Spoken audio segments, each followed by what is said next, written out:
Master reduction techniques with Kendall Doyle from University of South Carolina. And I'm going to reduce all 4 of these in one take, hopefully. We're going to start with the finger, come underneath the forearm, pulling into stabilizing here, slight extension, pulling out and bringing in. Next we have the elbow.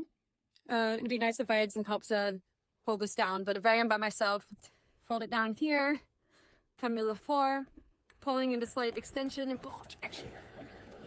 And then the shoulder. Here. Bringing it like here. Not doing anything yet. Coming and shifting my weight. Pulling. There you go. And then Sorry.